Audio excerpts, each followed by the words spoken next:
जय हिंद दोस्तों। Exam dare में आप सभी का स्वागत है।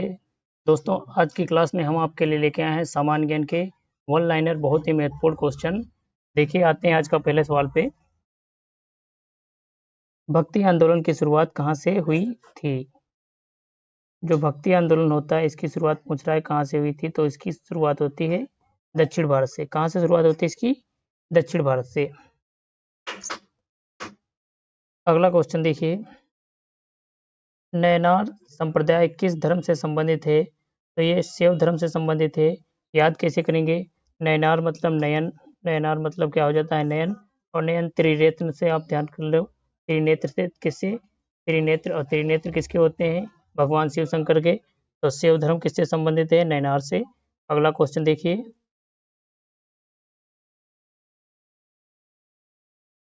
अलवार संप्रदाय किस धर्म से संबंधित है? तो अलवार से आप ध्यान कर लो, वैष्णव धर्म। वैष्णव धर्म में क्या होते हैं? वैष्णव धर्म में विष्णु भगवान ज़्यादा अवतार लेते हैं, तो अवतार से अलवार। याद करने का ट्रिक बना लो। अगला क्वेश्चन देखिए, भक्ति आंदोलन को संगठित रूप किसने दिया था? तो भक्ति आंदोलन को संगठित रूप देने वाले जो थे उनका नाम है शंकराचार्य। क्या नाम था? शंकराचार्य।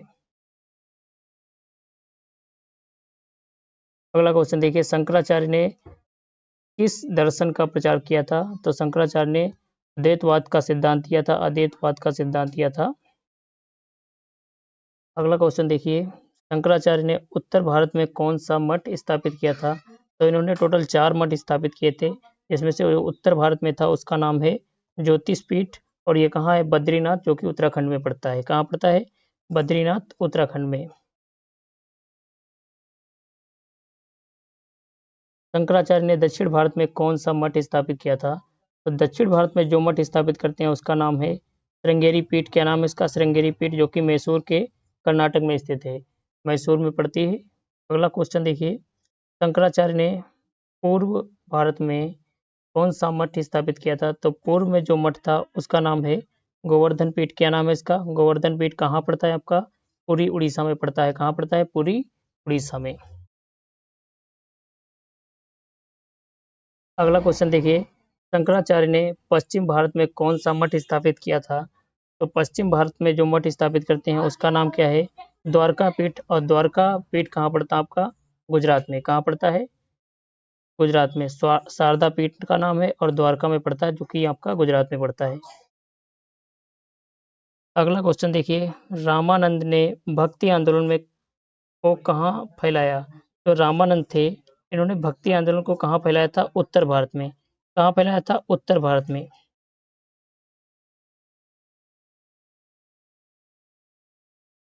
राम भक्ति शाखा के प्रमुख कवि कौन थे? तो राम भक्ति शाखा के प्रमुख कवि थे तुलसीदास। तुलसीदास, जिन्होंने क्या लिखा था? रामचरितमानस की रचना की थी। किसकी रचना की थी? रामचरितमानस की रचना की थी।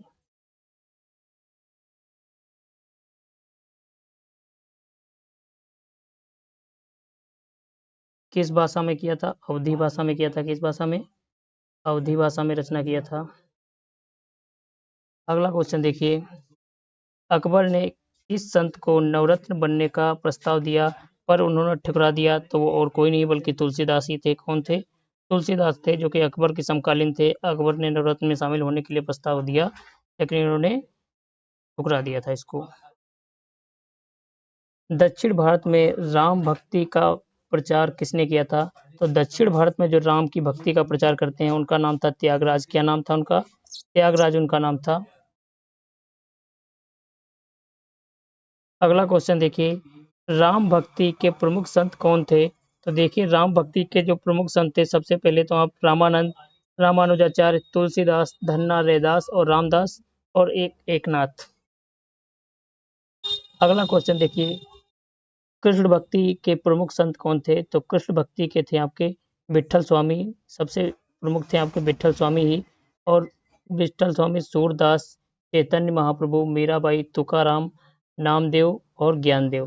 तुकाराम जो थे ये किस क्षेत्र में थे? ये थे महाराष्ट्र क्षेत्र में। तुकाराम महाराष्ट्र क्षेत्र में थे और शिवाजी के समकालीन थे। सूरदास ये जो थे ये अष्टछाप के प्रमुख थे। अष्टछाप में प्रमुख थे, 8 लोगों में ये प्रमुख थे। और अष्टछाप की स्थापना किसने की थी? विठल स्वामी ने किया था।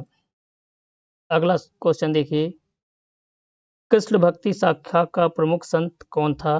तो कृष्ण भक्ति शाखा का प्रमुख जो संत था उनका नाम क्या था? विट्ठल स्वामी नाम था। क्या नाम था इनका? विट्ठल स्वामी नाम था। महाराष्ट्र में कृष्ण भक्ति का प्रचार किसने किया था? तो महाराष्ट्र में कृष्ण भक्ति का प्रचार करने वाले थे कौन? तुकाराम। क्या नाम था उनका? तुकाराम। किसके समकालीन थे? शिवाजी के समकालीन थे। अगला क्वेश्चन देखिए, गुजरात में कृष्ण भक्ति का प्रचार किसने किया था? तो गुजरात में कृष्ण भक्ति का प्रचार किया था नरसिंह मेहता ने। नरसिंह मेहता ने। इनकी एक प्रसिद्ध कविता है कौन? वेसलो जन ते तेने कहिए। वेसलो जन ते तेने कहिए, जो कि महात्मा गांधी सुना करते थे। महात्मा गांधी सुना करते थे। अगला क्वेश्चन देखिए, बंगाल, बिहार, उड़ीसा में भक्ति आंदोलन का प्रचार किसने किया था? तो बंगाल, बिहार, उड़ीसा में भक्ति आंदोलन का प्रचार किया था चैतन्य महाप्रभु ने। चैतन्य महाप्रभु ने। किसने किया था? चैतन्य महाप्रभु ने। अगला क्वेश्चन देखिए, सोने का गलनांक घटाने के लिए सोनार किसका प्रयोग करता है? जब सोने को गलाना होता है उसका गलनांक घटाने के लिए सोनार प्रयोग करता है क्रायोलाइट का। किसका प्रयोग करता है? क्रायोलाइट का। अगला क्वेश्चन देखिए,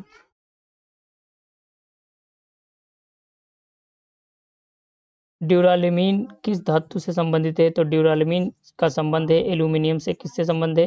एल्यूमिनियम से। एल्यूमिनियम का अयस्क होता है ड्यूरालिमीन। अगला क्वेश्चन देखिए, भारत में सर्वाधिक बॉक्साइट कहाँ पाए जाते हैं? तो सर्वाधिक बॉक्साइट पाए जाते हैं उड़ीसा के क्षेत्र में। कहाँ पाए जाते हैं? उड़ीसा के क्षेत्र में। प्लास्टर ऑफ पेरिस का सूत्र बताइए। तो प्लास्टर ऑफ पेरिस का सूत्र क्या होता है? CaSO4 और half H2O। Half H2O। CaSO4 half H2O। अगला क्वेश्चन देखिए, क्विक लाइम बिना बुझा हुआ चूना का सूत्र क्या है? तो बिना बुझा हुआ चूना होता है आपका CaO। क्या होता है? CaO। जब इसको पानी में डाल देते हैं या जल में डाल देते हैं तो ये बुझा हुआ चूना हो जाता है। अगला क्वेश्चन देखिए, कृत्रिम वर्षा में प्रयुक्त यौगिक कौन सा है? जो कृत्रिम वर्षा करवाते हैं उसमें जो प्रयुक्त होता है यौगिक उसका नाम है सिल्वर आयोडाइड। क्या नाम है उसका? Silver iodide, AgL। अगला क्वेश्चन देखिए, मतदान स्याही में प्रयुक्त यौगिक कौन सी होती है? जो हम मतदान डाल करते हैं और जब भी डाले जाते हैं जो स्याही लगाई जाती है उस समय उसमें किसका प्रयोग करते हैं? सिल्वर नाइट्रेट का प्रयोग करते हैं। किसका? सिल्वर नाइट्रेट का। भविष्य का ईंधन किसे कहा जाता है? तो भविष्य का ईंधन कहा जाता है हाइड्रोजन को। किसको कहा जाता है? हाइड्रोजन को। और बात करेंगे अगर आशा का ईंधन, तो आशा का ईंधन कहते हैं किसको? यूरेनियम को। यूरेनियम को। अगला क्वेश्चन देखिए, यूनाइटेड किंगडम बनता है। यूनाइटेड किंगडम बनने के लिए 4 देश हैं। कौन कौन से? ग्रेट ब्रिटेन में आपके 3 आते हैं। एक उत्तरी उत्तरी आयरलैंड। तो ग्रेट ब्रिटेन में कौन कौन से आता है? एक तो आपका इंग्लैंड हो गया। कौन हो गया? England. England, Wales. England, Wales और स्कॉटलैंड। स्कॉटलैंड। और चौथा देश आपका जब उत्तरी आयरलैंड भी मिल जाता है तो क्या कहलाता है? यूनाइटेड किंगडम या फिर यूके। अगला क्वेश्चन देखिए, इंग्लिश चैनल अलग करता है किस किस को? इंग्लिश चैनल अलग करता है ग्रेट ब्रिटेन, ग्रेट ब्रिटेन और फ्रांस को। ग्रेट ब्रिटेन और फ्रांस को। किसको? ग्रेट ब्रिटेन और फ्रांस को। अगला क्वेश्चन देखिए, काकेकस पर्वत स्थित है। काकेकस पर्वत स्थित है यूरोप और एशिया की सीमा पे। कहाँ पे? यूरोप और एशिया की सीमा पे। अगला क्वेश्चन आइए देखिए, दक्षिण अमेरिका की सबसे बड़ी झील कौन सी है? तो दक्षिण अमेरिका की जो सबसे बड़ी झील है उसका नाम है मार्काइबो झील। क्या नाम है इसका? मार्काइबो झील। और ये पेट्रोलियम से भरी हुई है। पेट्रोलियम से भरी हुई है।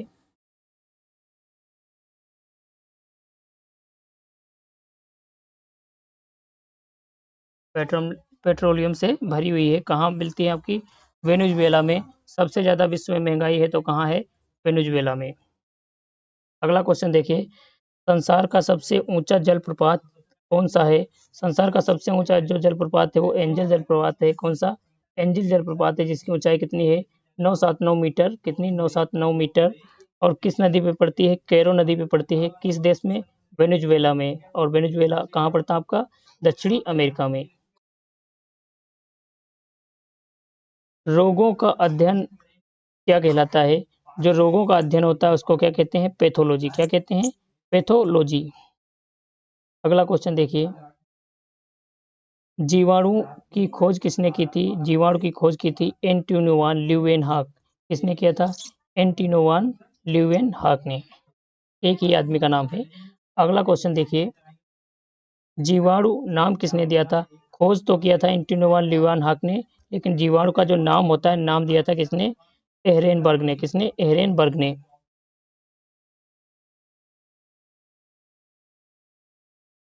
अगला क्वेश्चन देखिए, रोग का कीटाणु सिद्धांत किसने दिया था? रोग का कीटाणु सिद्धांत किसने दिया था? रॉबर्ट कोच ने। किसने दिया था? रॉबर्ट कोच ने दिया था। अगला क्वेश्चन देखिए, विषाणु की खोज किसने की थी? तो विषाणु की खोज की थी इवानोवस्की ने। किसने किया था? इवानोवस्की ने। कब किया था? 1892 में किया था।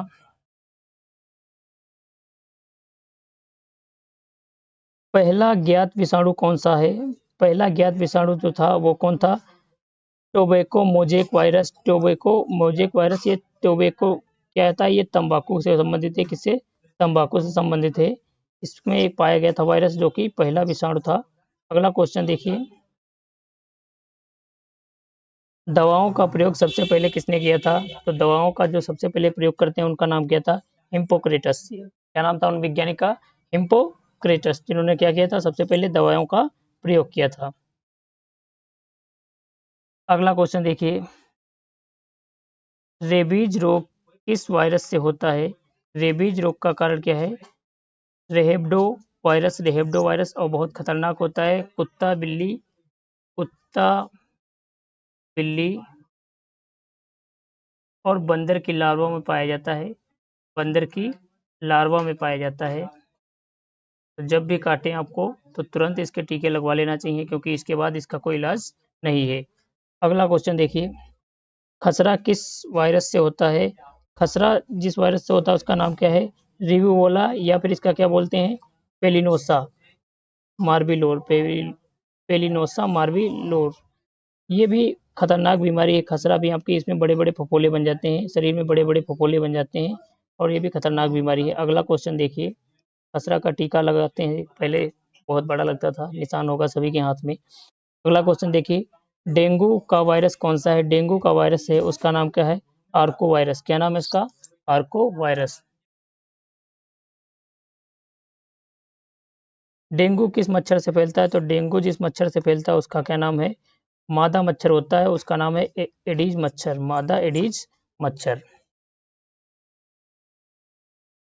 भारत में राष्ट्रपति का पद किस अनुच्छेद से संबंधित है? तो राष्ट्रपति का पद का चर्चा है अनुच्छेद 52 में। किसमें चर्चा है इसकी? अनुच्छेद 52 में। भारत के कार्यपालिका की शक्तियां किसमें निहित होती हैं? कार्यपालिका की शक्तियां निहित होती हैं राष्ट्रपति में। किसमें? राष्ट्रपति में। ये बात कहाँ पर कही गई? ये बात कही गई अनुच्छेद 53 में। अगला क्वेश्चन देखिए, राष्ट्रपति को शपथ कौन दिलाता है? राष्ट्रपति को शपथ दिलाते हैं सर्वोच्च न्यायालय के मुख्य न्यायाधीश। कौन? सर्वोच्च न्यायालय के मुख्य न्यायाधीश। कहाँ पे बात कही गई है? अनुच्छेद 60 में बात कही गई है। कहाँ पे? अनुच्छेद 60 में। अगला क्वेश्चन देखिए,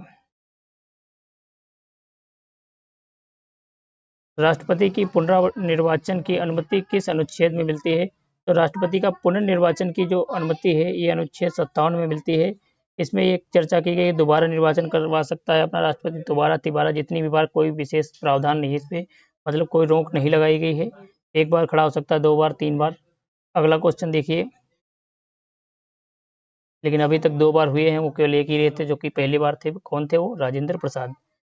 अगला क्वेश्चन देखिए, राष्ट्रपति को हटाने की प्रक्रिया को क्या कहते हैं? हटाने की प्रक्रिया को कहते हैं महाभियोग। महाभियोग की चर्चा अनुच्छेद 61 में है, किसमें, अनुच्छेद 61 में है। राष्ट्रपति की क्षमा शक्ति किस अनुच्छेद में है? क्षमा शक्ति जो है राष्ट्रपति की अनुच्छेद 72 में है। अनुच्छेद 72 में है। ये हर प्रकार की सजा माफ कर सकता है, फांसी भी की सजा माफ कर सकता है। कोर्ट लॉ, ये आपका जो होता है सिविल कोर्ट, उसकी भी, और मार्शल लॉ जो भी रहते हैं उसकी भी, सभी प्रकार की क्षमा कर सकता है, इसके पास शक्तियां हैं इतनी। अगला क्वेश्चन देखिए, भारत का कुल क्षेत्रफल कितना है? तो भारत का कुल क्षेत्रफल जो है 32,87,263 किलोमीटर है। कितना? 32,87,263 वर्ग किलोमीटर है। अगला क्वेश्चन देखिए,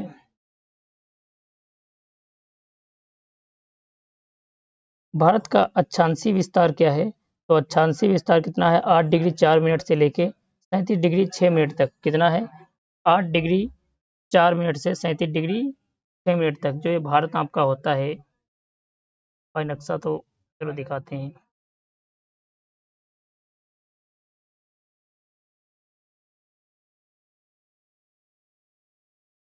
ये जो भी आपका भारत बना दिया, ठीक समझ लो यही।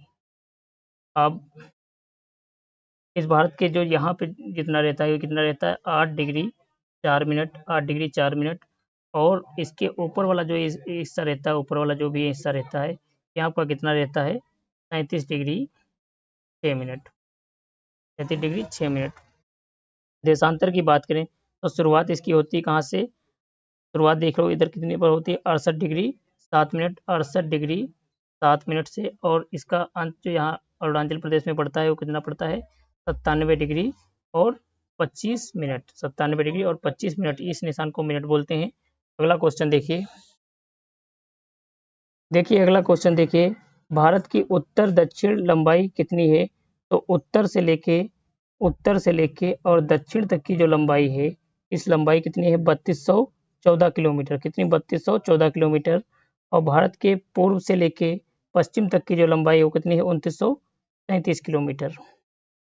ये वाली लंबाई कितनी है? 2933 किलोमीटर। और जिस लंबाई की बात करें जो आपकी है, ये कितनी है? 3214 किलोमीटर। अगला क्वेश्चन देखिए, भारत का स्थलीय सीमा की कुल लंबाई कितनी है? स्थलीय सीमा की कुल लंबाई कितनी है? 15,200 किलोमीटर। कितनी? 15,200 किलोमीटर।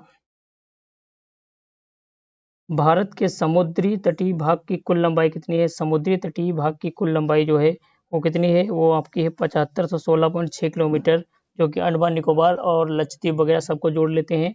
और वैसे ही कितनी है, अगर इनको छोड़ दें अंडमान निकोबार, तो 6100 किलोमीटर। कितनी? 6100 किलोमीटर मुख्य भूमि के तटीय क्षेत्र। अगला क्वेश्चन देखिए, मुख्य भूमि के तटीय भाग की लंबाई कितनी है? मुख्य भूमि की तटीय भूमि आपको भी मैंने बताया 6100 किलोमीटर। कितनी है? 6100 किलोमीटर। अगला क्वेश्चन देखिए, भारत की सबसे लंबी अंतर्राष्ट्रीय सीमा किस देश में लगती है? सबसे लंबी जो अंतर्राष्ट्रीय सीमा लगती है वो लगती है बांग्लादेश से। किससे लगती है? बांग्लादेश से। कितनी है?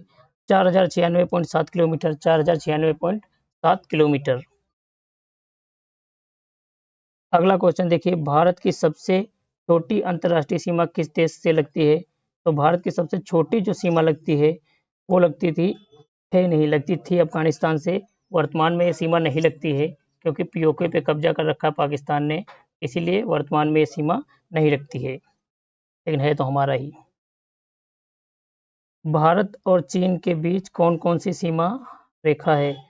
तो भारत और चीन के बीच जो सीमा है उसका नाम है मैकमोहन रेखा। क्या नाम है इसका? मैकमोहन रेखा। भारत और अफगानिस्तान के बीच जो सीमा रेखा है उसका नाम, अफगानिस्तान के बीच जो रेखा है उसका डूरंड रेखा नाम है। क्या नाम है उसका? डूरंड रेखा नाम है। और भारत और पाकिस्तान के बीच जो सीमा है उसको रेड क्लिफ रेखा, रेड क्लिफ रेखा। तो तीनों रेखा, पहली चीन के साथ मैकमोहन रेखा, अफगानिस्तान के साथ डूरंड रेखा और पाकिस्तान के साथ रेड क्लिफ रेखा। भारत विश्व में किस पशु की संख्या में सर्वप्रथम स्थान पे है? तो सर्वप्रथम स्थान पे है भैंस। भैंस जो है सबसे ज्यादा हमारे देश में पाई जाती हैं। भारत विश्व में बकरियों की संख्या में कौन सा स्थान पे है? बकरियों की संख्या की बात करें तो दूसरे स्थान पे है, विश्व में दूसरे स्थान में बकरियां सबसे ज़्यादा हमारे यहाँ पाई जाती हैं। अगला क्वेश्चन देखिए, भारत दूध उत्पादन में विश्व में कौन से स्थान पे है? तो विश्व में दूध उत्पादन में प्रथम स्थान रखता है, प्रथम स्थान रखता है और 25% वैश्विक उत्पादन में करता है। ये कितना? 25%। विश्व में चौथा स्थान है, प्रथम स्थान है। इंपॉर्टेंट क्वेश्चन है, ध्यान रखना इसको। नाबार्ड की स्थापना कब की गई थी? जो नाबार्ड होता है इसकी स्थापना कब करी जाती है? 12 जुलाई 1982 को, 12 जुलाई 1982 को। नाफेड की स्थापना कब की गई थी? 2 अक्टूबर 1959 को, 2 अक्टूबर 1959 को। अगला सवाल देखिए, बल का एसआई मात्रक क्या है? तो बल का एसआई मात्रक क्या होता है? न्यूटन। क्या होता है? न्यूटन। दाब का एसआई मात्रक क्या होता है? पास्कल। दाब का एसआई मात्रक क्या होता है? पास्कल। अगला क्वेश्चन देखिए, इसरो की स्थापना कब हुई थी? जो इसरो होती है इसकी स्थापना होती है 15 अगस्त 1969 को। कब होती है? 15 अगस्त 1969 को। इसरो का मुख्यालय के बारे में पूछ रहा है हमसे। इसरो का मुख्यालय कहाँ है? ये बेंगलुरु में है। कहाँ है? बेंगलुरु में है। कहाँ पड़ता है? आपका कर्नाटक में। अगला क्वेश्चन देखिए, भारत का पहला रॉकेट लॉन्चिंग स्टेशन कहाँ है? पहला लॉन्चिंग रॉकेट स्टेशन जो आपका है श्रीहरिकोटा। कहाँ पड़ता है? श्रीहरिकोटा में। अगला क्वेश्चन देखिए, इसरो की प्रथम अध्यक्ष कौन थे? इसरो के प्रथम अध्यक्ष थे, उनका नाम था डॉक्टर विक्रम साराभाई। क्या नाम था उनका? डॉक्टर विक्रम साराभाई। और किस समय से किस समय तक रहे थे? 1969 से लेकर 1963 से लेके 1971 तक। 1963 से लेकर 1971 तक। और अगला सवाल देखिए, इसरो के सबसे लंबे कार्यकाल वाले अध्यक्ष जो थे उनका नाम क्या था? सतीश धवन। क्या नाम था इनका? सतीश धवन, जो कि 1972 से लेके 1984 तक रहते हैं। कब तक? 1972 से लेके 1984 तक। अगला क्वेश्चन देखिए, वर्तमान में इसरो का अध्यक्ष कौन है? तो वर्तमान में जो इसरो के अध्यक्ष हैं उनका नाम है डॉक्टर वी नारायण। क्या नाम है? Doctor V Narayan. अगला क्वेश्चन देखिए, भारत की पहली महिला मुख्यमंत्री कौन थी? तो भारत की पहली महिला मुख्यमंत्री की बात कर रहा है। तो महिला मुख्यमंत्री कौन थी? श्रीमती सुचेता कृपलानी। सुचेता कृपलानी, जो कि कहाँ की बनाई जाती हैं? उत्तर प्रदेश की। अगला क्वेश्चन देखिए, भारत की पहली महिला मिस यूनिवर्स। मिस यूनिवर्स की बात करें तो वो थी सुष्मिता सेन। कब बनाई जाती हैं? 1994 में। कब बनाई जाती हैं? 1994 में। भारत रत्न प्राप्त करने वाली पहली महिला कौन थी? भारत रत्न को जिसने पहली बार प्राप्त किया था वो महिला कौन थी? श्रीमती इंदिरा गांधी जी। कौन थी? श्रीमती इंदिरा गांधी जी। अगला क्वेश्चन देखिए, एवरेस्ट पर चढ़ने वाली पहली महिला कौन थी? तो एवरेस्ट पर चढ़ने वाली पहली महिला कौन थी? बछेंद्री पाल। बछेंद्री पाल। कब चढ़ती हैं? 1984 में। कब चढ़ती हैं? 1984 में। इंग्लिश चैनल पार करने वाली पहली भारतीय महिला, तो इंग्लिश चैनल को पहली बार जिन्होंने पास किया था वो कौन थी? आरती साहा। आरती साहा थी। कब किया था इन्होंने? 1959 में। 1959 में पार किया था। और इसके लिए इनको 1960 में क्या मिलता है? पद्मश्री मिलता है। क्या मिलता है? पद्मश्री मिलता है। और पद्मश्री प्राप्त करने वाली ये पहली भारतीय महिला बनती हैं। फिर अगला क्वेश्चन देखिए, प्रथम भारतीय मिस वर्ल्ड। मिस वर्ल्ड की बात कर रहा है। पहले मिस यूनिवर्स जो थी वो कौन है आपकी? सुष्मिता सेन जी। और जो मिस वर्ल्ड की बात करें तो मिस वर्ल्ड है रीता फारिया। रीता फारिया कब बनाई जाती है मिस वर्ल्ड? 1966 को। रेमने मैग्सेस पुरस्कार प्राप्त करने वाली पहली भारतीय महिला कौन थी? इस पुरस्कार को क्या बोलते हैं? रेमने मैग्सेस जो आपका पुरस्कार होता है इसको बोलते हैं एशिया का नोबेल पुरस्कार। एशियाई नोबेल पुरस्कार। क्या बोलते हैं इसको?